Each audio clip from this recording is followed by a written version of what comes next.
نحمدہ ونصلی علی رسولہ الکریم اما بعد فاعوذ باللہ من الشیطان الرجیم بسم اللہ الرحمن الرحیم رب اشرح لی صدری ویسر لی امری واحلل عقدۃ من لسانی یفقہوا قولی۔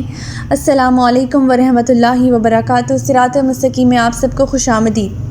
پچھلے سبق میں ہم لوگوں نے پڑھا تھا کہ اللہ تعالیٰ فرماتے ہیں کہ اگر تم ایک بیوی کی جگہ دوسری بیوی لانا چاہو تو خواہ تم نے اسے ڈھیر سارا مال دے دیا ہو تو اس میں سے کچھ بھی واپس نہ لو۔ کیا تم اس پر بہتان لگا کر صحیح گناہ کے مرتکب ہوتے ہو جو اس سے مال لینا چاہتے ہو؟ اور تم اس سے مال لے بھی کیسے سکتے ہو حالانکہ تم لوگ ایک دوسرے سے لطف اندوز ہو چکے ہو اور وہ بھی تمہارے نکاح میں آ چکی تھیں۔ پھر اللہ تعالیٰ فرماتے ہیں کہ جن عورتوں کو تمہارے باپ نکاح میں لا چکے ہوں یعنی ستیلی مائیں جو ہیں وہ تم پر حرام کر دی گئی ہیں۔ یہ بڑی ہی بے حیائی اور بیزاری کی بات ہے۔ پھر اللہ تعالیٰ نے کچھ رشتے بتائے جو کہ حرام ہیں نکاح کی صورت میں۔ وہ یہ کہ اللہ تعالیٰ فرماتے ہیں تو پر حرام کر دی گئی ہیں تمہاری مائیں، تمہاری بیٹیاں، تمہاری بہنیں، تمہاری پھپھیاں، تمہاری خالائیں، تمہاری بھتیجیاں، تمہاری بھانجیاں اور وہ مائیں جنہوں نے تمہیں دودھ پلایا ہو، اور تمہاری شریک بہنیں، تمہاری بیویوں کی مائیں، تمہاری بیویوں کی وہ بیٹیاں جو تمہاری گود میں پرورش پا رہی ہیں، بشرط یہ کہ تم اپنی بیویوں سے صحبت کر چکے ہو۔ نیز تمہارے ان بیٹوں کی بھی بیویاں تم پر حرام ہیں، اور یہ بھی حرام ہے کہ دو بہنوں کو بیک وقت نکاح میں جمع کر لو۔ پھر اللہ تعالیٰ فرماتے ہیں کہ تمہاری تمام شوہروں والی عورتیں بھی حرام کر دی گئی ہیں مگر وہ کنیزیں جو تمہارے قبضے میں آ جائیں، اور یہ اللہ کا قانون ہے۔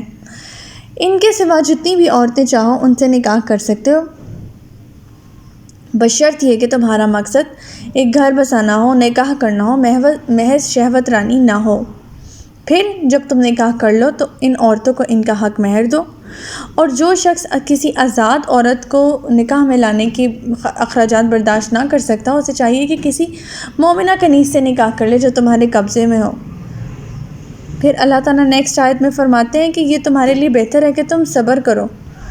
بہتر یہی ہے کہ تم صبر کرو کیونکہ صبر جو ہے وہ بہت ضروری ہے، اور اللہ تعالیٰ بہت بخشنے والا، بہت مہربان ہے۔ ہمارا آج کا سبق آیت نمبر 26 سے لے کر آیت نمبر 30 تک ہے، تو آج کا سبق شروع کرتے ہیں۔ بسم اللہ الرحمن الرحیم۔ یرید اللہ لیبین لکم ویہدیکم سنن الذین من قبلکم ویتوب علیکم واللہ علیم حکیم۔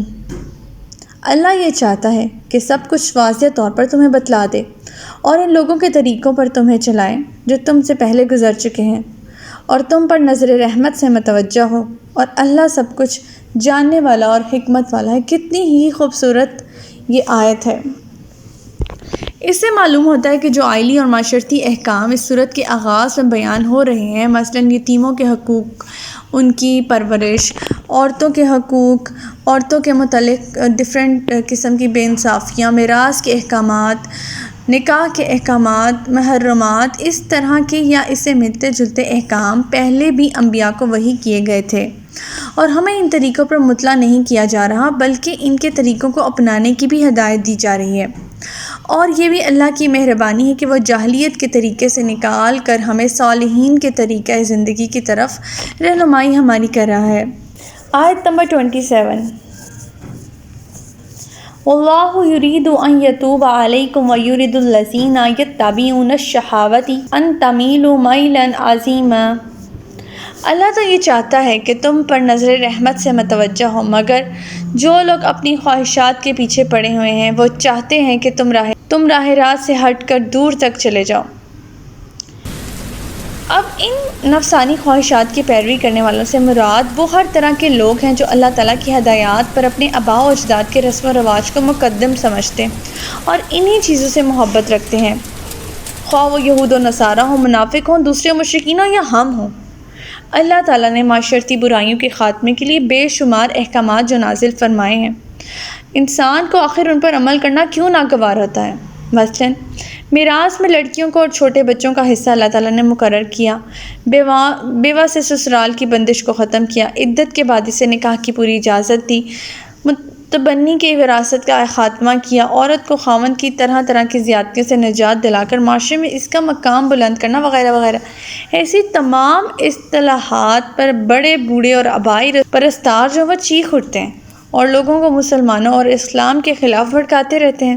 از یہود کو تھے جنہوں نے از خود کئی حلال چیزوں کو اپنے پر حرام کر رکھا تھا، جیسا کہ ہم نے سورۃ البقرہ میں بھی پڑھا تھا۔ اللہ تعالیٰ یہاں فرماتے ہیں کہ تم ان لوگوں کی پرواہ نہ کرو، اگر تم لوگ ان لوگوں کی باتوں پر توجہ دو گے تو یہ تمہیں راہ راست سے کہیں دور جا کر پھینک دیں گے، لہٰذا جو تمہیں احکامات مل رہے ہیں ان پر عمل کرو، بے خوف ہو کر ان پر عمل کرتے جاؤ۔ یہ اللہ تعالیٰ کی طرف سے احکامات ہیں۔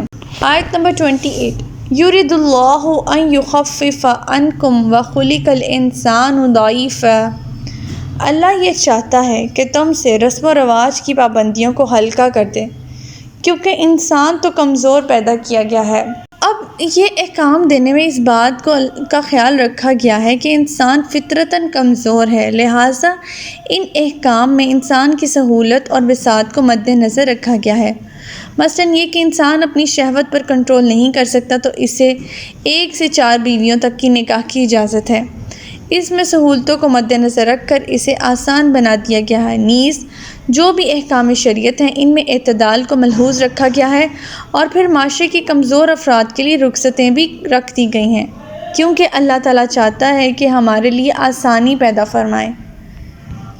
آیت نمبر 29، یا ایھا الذین آمنوا لا تأکلوا اموالکم بینکم بالباطل الا ان تکون تجارۃ عن تراض منکم ولا تقتلوا انفسکم ان اللہ کان بکم رحیما۔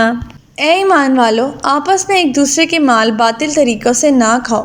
درست صورت یہ ہے کہ باہمی رضامندی سے آپس میں لین دین ہو اور اپنے آپ کو قتل نہ کرو، بلا شبہ اللہ تم پر نہایت مہربان ہے۔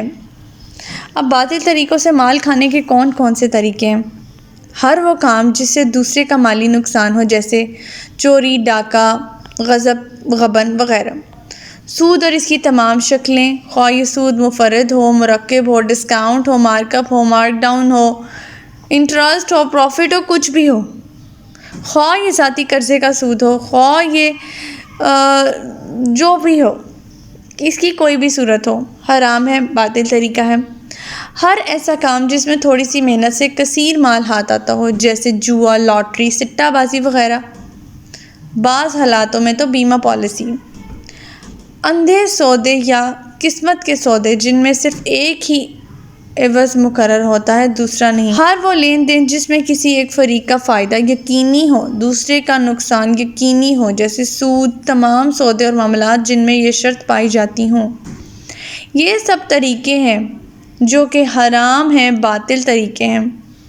اس کے علاوہ شراب، سوداگری اور مردار کا گوشت، تصویریں، مجسمے، فحاشی پر مشتمل کتابیں، کسی حرام کاروبار کے لیے دکان یا مکان کرائے پر دینا، کاہن کی کمائی، فاحشہ کی کمائی، کتے کی قیمت وغیرہ وغیرہ، یہ سب طریقے جو ہیں وہ باطل طریقے ہیں۔ ابو امامہ کہتے ہیں کہ آپ صلی اللہ علیہ وسلم نے فرمایا، جو شخص قسم کھا کر کسی مسلمان کا حق مار لیتا ہے، اللہ اس کے لیے دوزخ واجب کر دیتا ہے اور جنت اس کے لیے حرام ہو جاتی ہے۔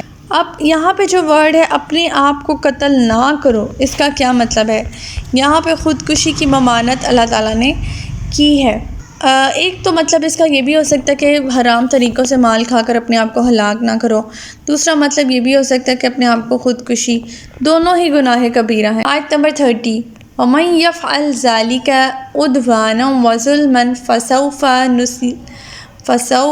نُصْلِهِ نَارًا وَكَانَ ذَلِكَ عَلَى اللَّهِ يَسِيرًا۔ اور جو شخص از راہ ظلم و زیادتی ایسے کام کرے گا، ہم جلد ہی اسے دوزخ میں ڈال دیں گے، اور اللہ کے لیے یہ کوئی مشکل کام نہیں ہے۔ یعنی جن کاموں کا ذکر ہم نے پچھلی آیت میں پڑھا ہے، ایسے کام جو کوئی شخص کرے گا، وہ کیا کرے گا؟ اپنے اوپر ظلم کرے گا۔ ظاہری سی بات ہے، اس نے اللہ تعالیٰ کے احکامات کی پرواہ نہیں کی، اپنی منمانی کی ہے، تو اللہ تعالیٰ کیا کریں گے؟ اسے دوزخ میں ڈال دیں گے، اور اللہ کے لیے یہ کوئی مشکل کام نہیں ہے۔ اللہم لا تجعلنا منہم، اللہم اجرنا من النار۔ تو ہمارا آج کا سبق یہیں تک تھا۔ اللہ تعالیٰ سے دعا ہے کہ اللہ تعالیٰ ہمیں قرآنی احکامات پر عمل پیرا ہونے کی توفیق عطا فرمائے۔ اللہ پاک ہمیں ہدایت دے کہ جس کے بعد گمراہی نہ ہو۔ ربنا لا تزغ قلوبنا بعد إذ هديتنا وهب لنا من لدنك رحمة إنك أنت الوهاب سبحانك اللهم وبحمدك أستغفرك وأتوب إليك۔ السلام علیکم ورحمۃ اللہ وبرکاتہ۔